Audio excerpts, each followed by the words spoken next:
تو یہ جو عشاء کی نماز کا مسئلہ سن لیں کہ صحیح مسلم میں ایک حدیث ہے کہ آپ صلی اللہ علیہ وسلم نے فرمایا کہ عشاء کی نماز کا وقت آدھی رات تک رہتا ہے. آدھی رات سے مراد کیا ہے؟ اگر 6 بجے ہوئی ہے مغرب کی نماز کا وقت شروع ہوا ہے یعنی غروب آفتاب, اور صبح فجر شروع ہوئی ہے 5 بجے, یہ کتنے گھنٹے بنے؟ 11 گھنٹے. 11 کو آدھا کریں 4.5 5.5. اب آپ 6 میں 5.5 جمع کریں, کتنے بنے؟ 11.5.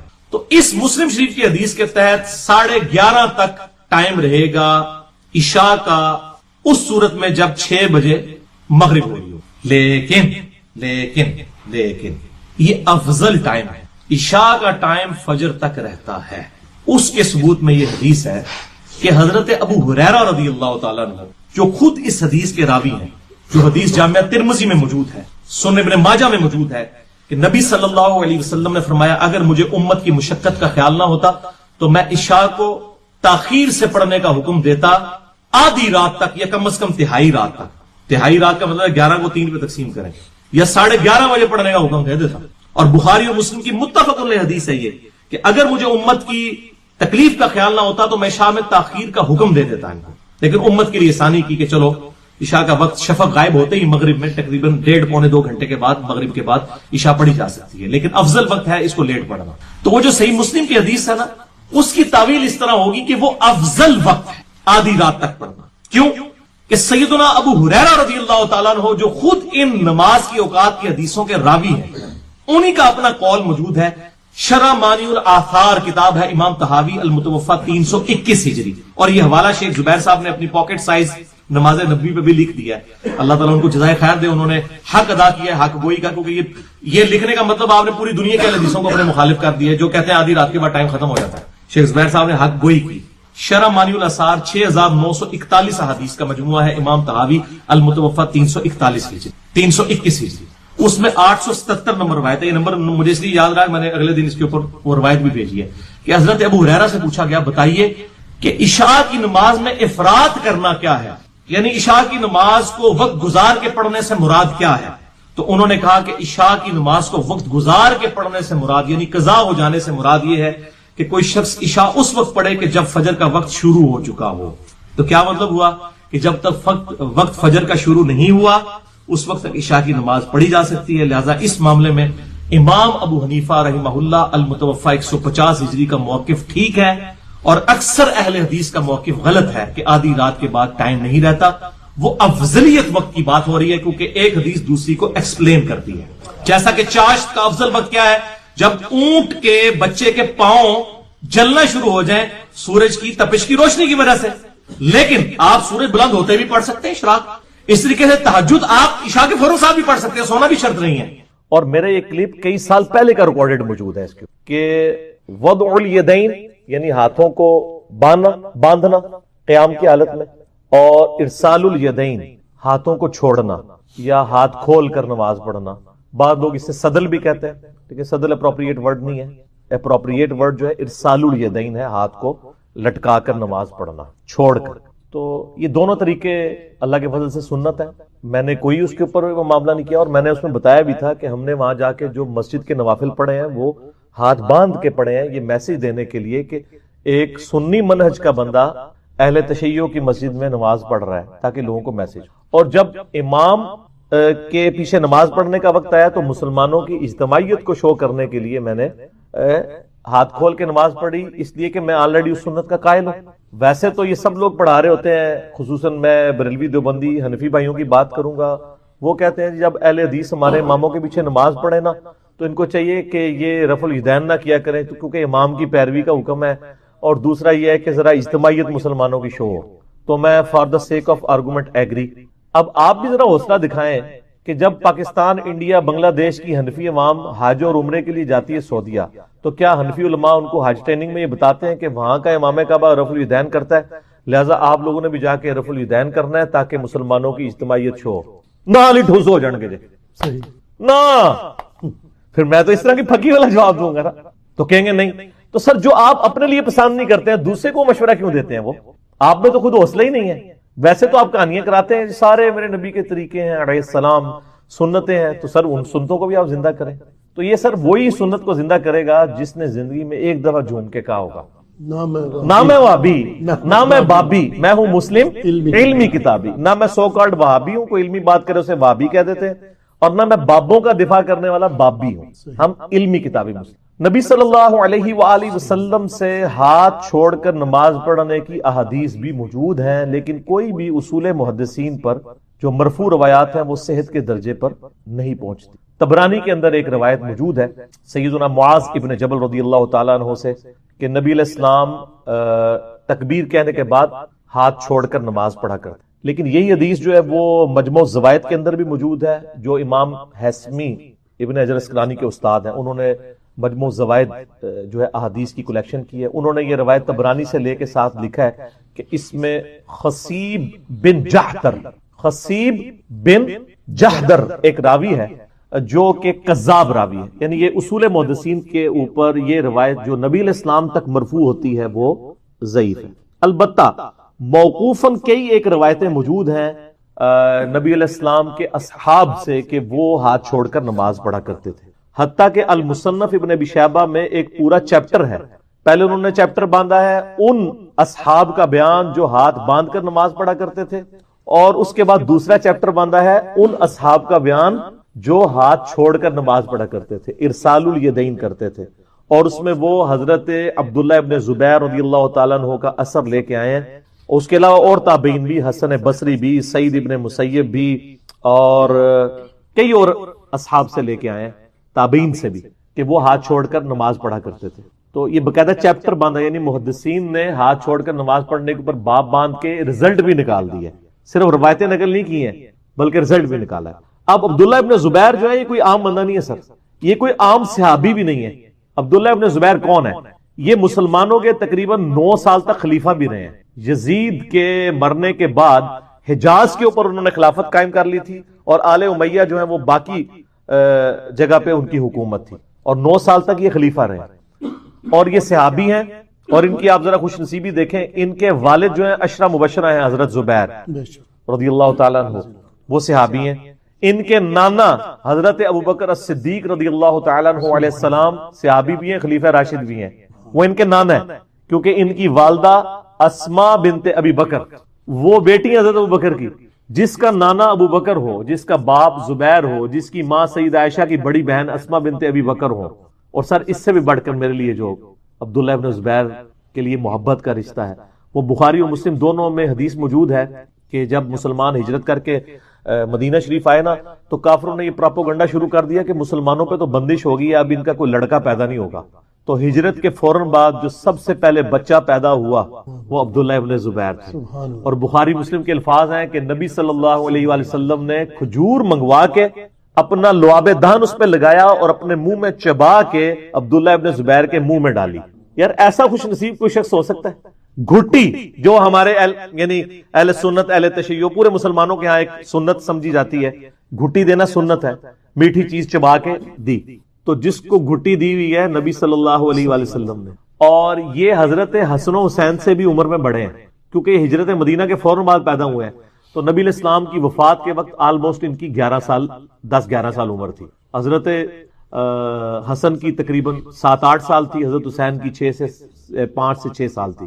تو یہ ان سے بڑے ہیں. تو یعنی میں بتانا چاہ رہا ہوں کہ یہ صحابی بھی ہیں اور ان کو گھٹی نبی علیہ السلام نے دی ہوئی ہے. پھر آپ صحیح مسلم میں جا کر دیکھیں تو نبی علیہ السلام کی جو نماز کے طریقے کے اوپر کئی احادیث کے راوی عبداللہ ابن زبیر ہیں. جو اوپر تلے 4 احادیث ہیں صحیح مسلم میں کہ نبی علیہ السلام جب تشہد میں بیٹھتے تو دایاں ہاتھ دائیں زانے پر، بایاں ہاتھ بائیں زانے پر رکھتے، اور یہ درمیان کی انگلی اور انگوٹھے کو ملا کے ایک حلقہ بنا لیتے اور اپنی انگلی کو اٹھا لیتے، پوری تشہد میں انگلی یوں اٹھا کے رکھتے. اس حدیث کے راوی ہی حضرت عبداللہ ابن زبیر ہے. تو جو نبی علیہ السلام کی نماز کی نٹی گریٹی سے روایت کر رہا ہے، اس نے نبی علیہ السلام کو نماز پڑھتے ہوئے نہیں دیکھا. اچھا پھر صحیح مسلم میں ایک اور حدیث ہے، یہ جو آپ گرین کارڈ ہے ہمارا صبح و شام کے اذکار والا، تو بلو ہے نا، یہ فرض نماز کے بعد والا.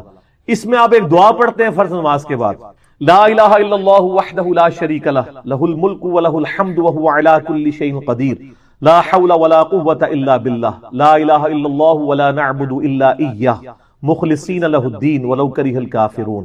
اس دعا کا راوی کون ہے؟ عبداللہ ابن زبیر سے۔ عبداللہ ابن زبیر کی صحیح مسلم میں حدیث ہے، انہوں نے ممبر پہ بیان کیا کہ میں نے نبی اسلام کو فرض نماز کے بعد یہ دعا مانگتے ہوئے خود سنا ہے۔ یعنی نماز کی اندر کی روایتیں، نماز کے بعد کی روایتیں کون شخص کر رہا ہے؟ عبداللہ ابن زبیر رضی اللہ تعالیٰ عنہ وعلیہ السلام۔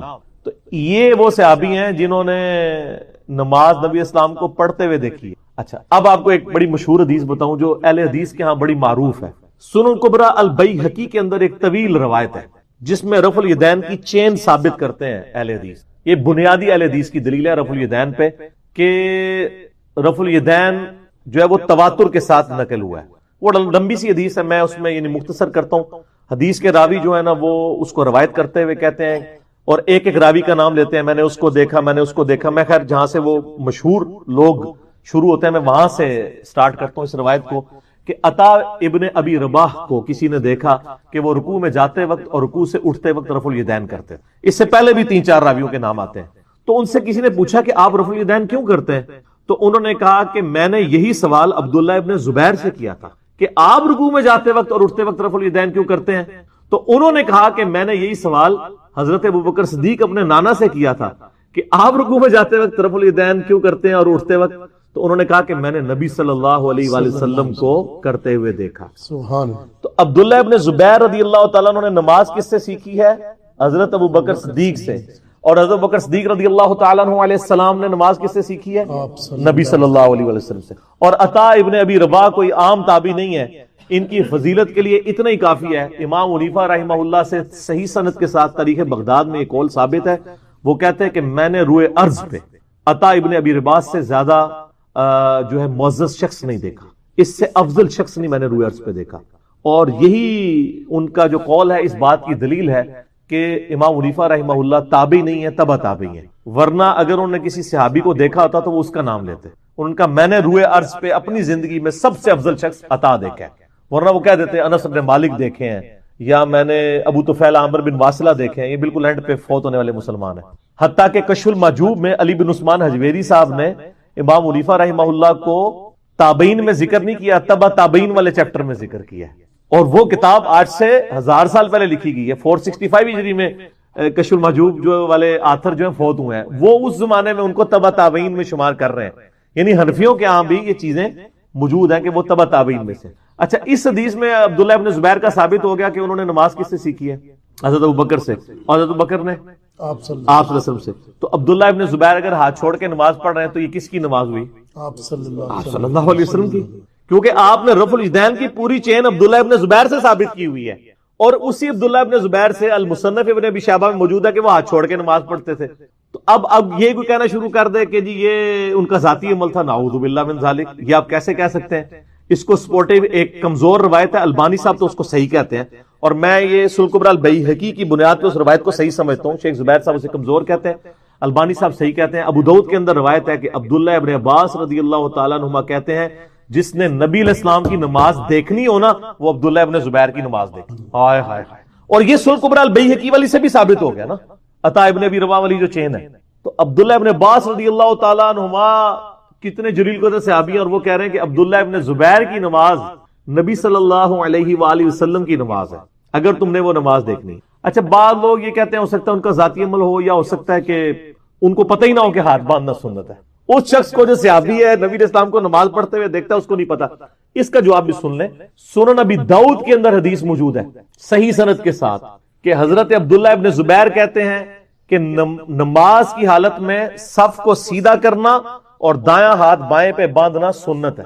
سر یہ کون کہہ رہا ہے؟ اب میرا ایک سوال ہے معصومانہ سا، عرض کیے، غصہ نہیں کھانا نا، غصہ نہیں کھانا۔ جو شخص یہ کہہ رہا ہے کہ دایاں ہاتھ بائیں پہ باندھنا سنت ہے اور وہ ہاتھ چھوڑ کے نماز پڑھ رہا ہے خود، اور وہ صحابی ہے، تو اڈا منڈا نہیں ہے، وہ بکر صدیق دا نواسا ہے، حضرت زبیر دا منڈا ہے، اشرا مبشرہ میں سے۔ تو اس کا کیا رزلٹ نکلتا ہے؟ اس کا تو پہلا رزلٹ ہے وہ بڑا خطرناک ہے، وہ یہ ہے کہ ہاتھ باندھنے والی حدیثیں منسوخ ہو چکی، کیونکہ عبداللہ ابن زبیر کو تابعین دیکھ رہے ہیں ہاتھ چھوڑ کے نماز پڑھتے ہوئے اپنے دور کے اندر، پوائنٹ ٹو بی نوٹڈ جی۔ تو پھر ہاتھ باندھنا جو ہے وہ منسوخ ہو گیا، اب تو ہاتھ پاؤں پڑ جائیں گے۔ سر آپ کو بھاگنے کا راستہ بھی دیتے ہیں۔ دوسرا رزلٹ یہ ہے معصومانہ سا کہ دونوں طریقے سنت کہ ہاں یہ ٹھیک، حالانکہ پہلے والا رزلٹ بھی بڑا جینون ہے کیونکہ راوی حدیث، یہ محدثین کا اصول ہے کہ جو حدیث کا راوی ہے نا وہ فام اس کا لیا جاتا ہے. اگر ایک راوی حدیث ہے کہ ہاتھ باندھنا دایاں بائیں پہ یہ سنت ہے، اور وہ راوی حدیث ہاتھ کھول کے نماز پڑھ رہا ہے، ارسال الیدین کر رہا ہے، وضع الیدین نہیں کر رہا، تو اس کا کیا مطلب ہے کہ اسے منسوخ سمجھتا ہے، یا یہ ہے کہ وہ اس دوسرے طریقے کو بھی سنت سمجھتا ہے. اور یہی جو ہے نا حقیقت ہے جو ہم بھی سمجھتے ہیں کہ دونوں طریقے ہی سنت ہے. اور میں آپ کو بتاؤں، جب یہ آپ علمی فقی اور اینٹی وینم اور الزامی جواب دیں گے نا، وہ کہیں گے ہاں جی دوئے. جس طرح جو لوگ رفع الیدین نہیں کرتے نا، تو جب ان کو حدیثیں بتائی جاتی ہیں تو اب ان کو نظر آتا ہے رفع الیدین کرنا پڑے گا، کہیں دو ہی سنت رہے جی تاکہ ساڑھی جان چھڈو. لیکن ہم تو کہتے ہیں رفع الیدین کے بغیر نبی علیہ السلام سے ایک رکعت بھی ثابت نہیں ہے. میرا یوٹیوب پہ کلپ بھی ہے کہ سنی اور شیعہ کی نماز ایک ہے سوائے حنفیوں کے. سجدوں میں رفع الیدین اہل تشیع کرتے ہیں. میں نے جز رفع الیدین امام بخاری کی کتاب سے ثابت کیا ہے کہ انس بن مالک 2 سجدوں کے دوران رفع الیدین کرتے تھے، اور ساتھ امام بخاری نے باقاعدہ لکھا ہے کہ نبی علیہ السلام سے تو ثابت نہیں ہے لیکن انس بن مالک سے ثابت ہے. میں زیادہ بہتر اس کو سمجھتا ہوں، لیکن اس کو انہوں نے غلط بھی نہیں کہا. اس کی بعض لوگوں نے تعویل کی، جس میں شیخ زبیر علی رحمہ اللہ تعالی، اللہ ان کی غلطیاں معاف کرے، نیک کاموں کا اجر دے، انہوں نے بھی ایک باطل تعویل کی تھی. اس پہ آلریڈی میں بول چکا ہوں، ان قریب میرا کلپ اپلوڈ ہوگا سجدوں میں رفع الیدین. اس میں وہ جتنے ایشوز ہیں نا وہ میں نے ریزالو کیے ہیں. آج میں چونکہ اس ٹاپک کے اوپر نہیں بول رہا ہوں، میں دوسرے ٹاپک کے اوپر بول رہا ہوں، لہٰذا میں اس حوالے سے ڈسکشن کروں گا. اچھا، اس کے اوپر اب میں بتاتا ہوں کہ اصل میں عبداللہ ابن زبیر ہاتھ کھول کے نماز کیوں پڑھتے تھے. میں نے اس کی انجینئرنگ کر لی ہے اور یہ میں نے سیکرٹ دریافت کر لیا. یہ میرا یعنی ایک اسیسمنٹ ہے، آپ اختلاف بھی کر سکتے ہیں. اصل میں بنو امیہ جو ہے نا وہ صرف ہاتھ باندھنے کی سنت کے اوپر ایمفسائز کرتے تھے، کیونکہ اہل تشیع کے ہاں یہ ملتا ہے کہ جو اہل بیت رسول تھے وہ ہاتھ چھوڑ کے نماز پڑھتے تھے، اور بنو امیہ اور بنو ہاشم کی ٹسل تھی. اس کی وجہ سے بنو امیہ صرف ہاتھ چھوڑنے، ہاتھ باندھنے کی سنت کے اوپر ایمفسائز کرتے تھے. عبداللہ ابن زبیر نے بھی بنو امیہ سے ٹکر لے کے انہی سے خلافت چھین کے تو اپنی خلافت قائم کی تھی، اور بڑے سخت مخالف تھے وہ بنو امیہ کے. اگرچہ جنگ جمل میں حضرت علی کے خلاف بھی گئے بنو امیہ کی سپورٹ میں، لیکن بعد میں ان کو بھی پتا چل گیا یہ تو کہانی ہے، تو پھر وہ ان کے بھی خلاف ہو گئے. عبداللہ ابن زبیر بنو امیہ کی ٹسل میں مردہ سنت کو زندہ کرتے تھے. چونکہ ان کو تو پبلکلی لوگ دیکھتے تھے نماز پڑھتے ہوئے، تو کسی صحابی تابعی سے ثابت کرے نا کہ انہوں نے عبداللہ ابن زبیر کو کہا ہو کہ تو نبی کا صحابی ہو کے اور ابو بکر کا نواسا ہو کے اور حضرت زبیر کا بیٹا ہو کے حضرت عائشہ کا بھانجا ہو کے تو ہی غلط نماز پڑھ رہا ہے. کوئی چھپا ہوا کسی غار میں چھپا ہوا صحابی تو نہیں تھا، وہ خلیفہ تھا، روزانہ 5 وقت نماز پڑھاتا تھا آ کے مکہ شریف کے اندر. لوگ دیکھتے تھے، کسی نے نہیں ٹوکا، اس لیے کو پتا تھا یہ سنت ہے، اور وہ بھی جان بوجھ کے. اللہ کا شکر ہے کہ ان کی برکت سے یہ سنت پھر کتابوں تک آئی ہے اور قائم رہی ہے. وہ ہاتھ چھوڑ کے نماز پڑھتے تھے جان بوجھ کے. اور اس کے ثبوت میں آپ کو بخاری مسلم کی میں ایک حدیث بتاؤں، صحیح بخاری میں بھی ہے مسلم میں بھی، کہ سیدہ ام حبیبہ جو ہماری ماں ہے، حضرت معاویہ رضی اللہ تعالیٰ عنہ کی بہن اور نبی علیہ السلام کی زوجہ، ان کے بارے میں بخاری مسلم دونوں میں آتا ہے کہ جب ان کے باپ فوت ہوئے نا حضرت ابو سفیان رضی اللہ تعالیٰ عنہ، تو شام سے خبر آئی تو 3 دن کے بعد انہوں نے خوشبو منگوا کے اپنے جسم پہ ملی. اور لوگوں نے کہا تھوڑا پیو مرے ہے، آپ کا تو باپ مرا ہے. انہوں نے کہا میں تم کو یہی تو بتانا چاہتی ہوں کہ میں نے نبی علیہ السلام سے سنا تھا کہ جو عورت اللہ اور یوم آخرت پر ایمان رکھتی ہے اس کے لیے حلال نہیں ہے کہ کسی میت پہ 3 دن سے زیادہ سوگ کرے، سوائے اپنے خاوند کے جس پہ 4 مہینے 10 دن کرے گی. اچھا، یہ سوگ ختم کرنے کا اتنا بڑا اعلان کرنا ضروری تو کوئی نہیں تھا.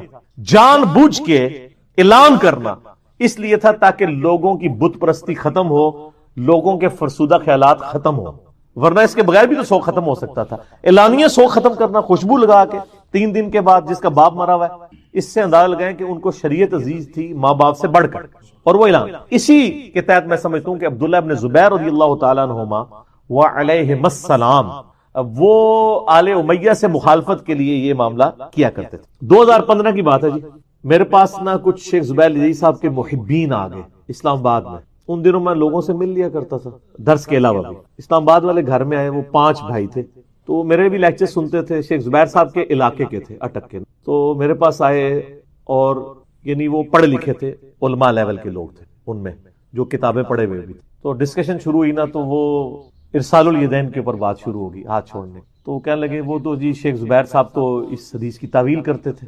حقیقت بات ہے، شیخ زبیر علی صاحب یہ کہتے تھے یہ جو عبداللہ ابن زبیر کا ارسال الیدین ہے نا، یہ رکوع کے بعد وہ ہاتھ چھوڑتے تھے، رکوع سے پہلے وہ بھی باندھتے تھے.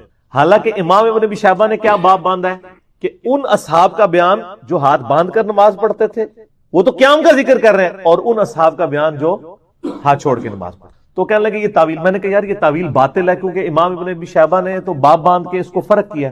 تو پھر میں نے ان کو ایک علمی پھکی دی. میں نے کہا شیخ زبیر علی زئی صاحب نے ایک غلطی کر دی. ان کا الحدیث رسالہ چھپتا تھا, آپ کو پتا ہے ابھی بھی چھپ رہا ہے. اس میں جو 77 نمبر رسالہ ہے نا ان کا, اس میں انہوں نے ایک مضمون لکھا دیوبندیوں کے خلاف, الیاس گھمن صاحب کے خلاف. اس میں وہ ان کو اینٹی وینم دے رہے تھے. الیاس گھمن صاحب کا یہ دعویٰ تھا اس میں ان کے جو مضمون کے اندر کہ جی محدثین جو ابواب بعد میں باندھتے ہیں نا, وہ ابواب اس چیز کی دلیل ہوتے ہیں کہ جو پچھلا باب باندھا تھا اس کی حدیثیں منسوخ ہیں. یہ ایک تھم رول تو نہیں ہے, لیکن اکثر اوقات ایسے ہوتا بھی ہے کہ صحیح مسلم میں آپ دیکھیں گے پہلا باب ہوگا کہ آگ پہ پکی ہوئی چیز کھا کر وضو کرنے کا بیان. پہلے تھا کہ جو آگ پہ پکی ہوئی چیز کھائے تو وضو ٹوٹ جاتا تھا. پھر امام مسلم اگلی حدیث لے کے آئے, اس کے اوپر باب باندھا گیا. امام نبوی نے باب باندھا کہ آگ پہ پکی ہوئی چیز کھانے کے بعد وضو نہ کرنے کا بیان. تو ظاہر ہے وہ منسوخ ہو گیا. یہ ہوتا ہے ایسا, یہ یعنی ایک طریقہ ہے, لیکن یہ کوئی تھم رول نہیں ہے. اب یہ چونکہ تھم رول نہیں ہے, اب ہوا یہ ہے کہ احادیث کی کتابوں میں, جامعہ ترمذی میں, سنن نسائی میں اور ابو داؤد کے اندر رفع الیدین والی حدیثوں کے بعد ان محدثین نے باب باندھے ہیں رفع الیدین میں رخصت کا بیان. اور اس میں وہ ابن مسعود کی حدیث لے کے آئے کہ وہ نماز کی ابتدا میں صرف رفع الیدین کیا کرتے تھے.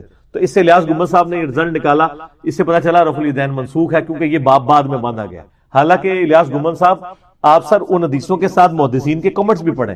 امام ابو داؤد نے لکھا وَلَيْسَ بِصَحِيحٍ عَلَى هَذَا الْمَعْنَى, یہ حدیث صحیح نہیں ہے. امام ترمذی نے اس سے پہلے عبداللہ ابن مبارک کا قول نقل کیا ہے کہ جو رفع الیدین کرتا ہے اس کی عبداللہ ابن عمر والی حدیث ثابت ہے نبی علیہ السلام سے, اور جو نہیں کرتا اس کی دلیل عبداللہ ابن مسعود کی حدیث ثابت ہی نہیں ہے. تو وہ بھی ساتھ آپ پڑھ لیتے. کرتے کرتے نا پھر شیخ زبیر صاحب نے 10 مثالیں دی ہیں کہ میں آپ کو 10 مثالیں ایسی دیتا ہوں ابواب کی ترتیب کی جس کو آپ بھی ماننے کے لیے تیار نہیں ہوں گے. اس میں انہوں نے 5ویں مثال دی ہے کہ مصنف ابن ابی شیبہ میں پہلے چیپٹر ہے, اس کا نام ہے ان اصحاب کا بیان جو ہاتھ باندھ کے نماز پڑھا.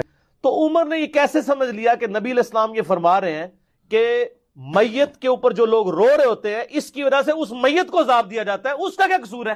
سر لاجیکل ہے بات کہ نہیں؟ یہ لاجک حضرت عمر کو نہیں سمجھ آئی, عبداللہ بن عمر کو نہیں سمجھ آئی, دونوں فقیہ صاحب ہیں, اور اما عائشہ ان کو سمجھ آ گئی کیونکہ انہوں نے قرآن سے استدلال کیا. لہٰذا میں بھی جب کہتا ہوں نا کہ حدیث کو قرآن پہ بھی پہلے پیش کیا کریں کہ قرآن کی یہ جتنی تقدیر کے اوپر حدیثیں ہیں نا, میں نے ان کی تعویل کی ہے قرآن کی روشنی میں. صحیح. اگر آپ تقدیر میں آپ جبریہ کا عقیدہ نہیں رکھ سکتے, قرآن نے واضح کہا ہے انا ہدینہ السبیل اما شاکرا و اما کفورا, آپ کے پاس اختیار ہے. ٹھیک ہے کہ لمیٹڈ ہے لیکن اختیار تو ہے. اچھا, تو اما عائشہ نے فرمایا کہ نبی علیہ السلام کے کہنے کا مقصد یہ تھا, یہ آپ نے کافروں کے بارے میں بات کی, کانٹیکسٹ بتا دیا. حضرت عمر کو بھی پتا, عبداللہ بن عمر کو, کافروں کے بارے میں بات کی تھی, اور اصل میں بات یہ کی تھی کہ کافر کی میت پہ لوگ رو رہے ہوتے ہیں, حالانکہ اس سے تو عذاب دیا جا رہا ہوتا ہے. یہ رو رو کے کہہ رہے ہوتے ہیں کتنا چنگا سی, کتنا زبردست سی, خیر خواہ سی, اگے جنت ہی چوئے گا. ظاہر کافر بھی تو اپنے حساب سے کوئی جنت سمجھتے ہیں نا. وہ رو رہے نوح کر رہے ہوتے ہیں, اس کی تعریف بیان کر رہے ہوتے ہیں, حالانکہ اس کو عذاب دیا جا رہا ہوتا ہے. تو یہ کافر کے بارے میں حضور نے کہا تھا, یہ نہیں کہا تھا کہ مومنین کے اوپر جو لوگ روتے ہیں تو اس رونے کی وجہ سے ان کو عذاب دیا جا رہا ہوتا ہے. دیکھ بات سمجھ آ گئی. اب یہ بات کی انجین نہیں کی اما عائشہ نے, انجین نہیں کی تو سمجھ آئی نا, ورنہ تو نہیں سمجھ آنی.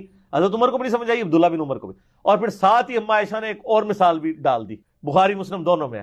آپ نے فرمایا یہی حال ہے جو حضرت عمر نے دوسری بات بھی سمجھی ہے. اچھا, ہاں جی, کلیب بدر والی, کلیب بدر والا جو بدر کے کنویں میں کافر ڈالے گئے تھے.